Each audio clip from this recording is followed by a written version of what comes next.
Hi everybody, good morning. It's still morning here. It's about 11:49 and today is November 22nd. Welcome to week 10. Can you believe it? Man, it's been quite a journey. You're all doing very well. I want to congratulate you on that.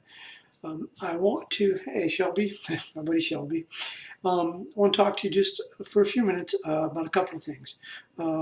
This week is population and urbanization. And since I'm on the subject, in the spring term, which runs from April 3rd to May 25th, I'll be teaching urban studies online. The format is very similar to the format for this class as far as discussion, paper, midterm, and final exam. Um, anyway, if you're interested and you need the credits, I wanted to let you know about that. It's XL-158. Okay, so what is Week 10 all about? Population and urbanization.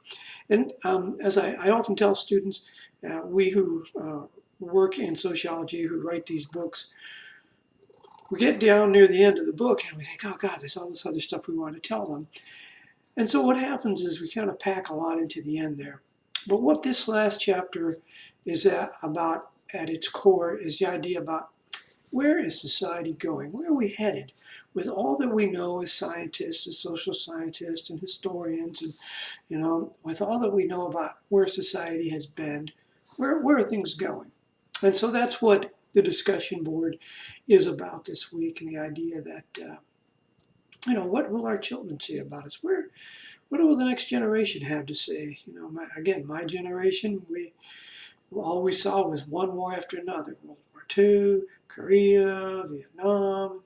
We wondered, geez, growing up with the threat of the draft, is this just going to go on forever? And so, um, again, that was my generation.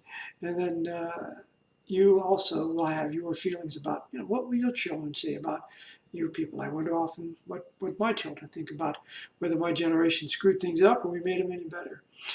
Okay, so the last thing I want to talk to you about is your final exam. And I just want to say this. It starts on Monday, December 2nd, and I'm not going to open it up early for you. I'll open it up Sunday night. That's about as early as I'll open it up. But December 2nd. Now, you only have till Friday, so you have those days, those 5 days, Monday through Friday, to work on the final exam. And I want to give you these tips ahead of time. Make sure you know your theoretical perspectives, whether they are symbolic interactionism, again, is microsociological, looks at small groups, looks at symbols and their meanings. Functionalism, which, again, I don't always recommend, but it's out there for you, is the idea that these social structures in society, that, again, it's a macro-sociological approach. Do the institutions of society, these large groups in society, they really have these sort of life-determining factors and attributes about them, and this is how society works?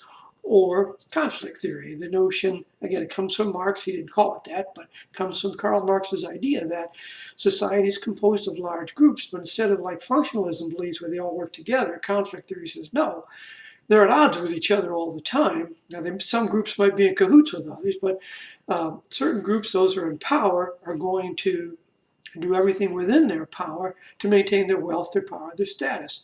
And that means taking control of the laws, the rules of society, the norms of society, and they're going to enforce their culture, their norms, their ideas.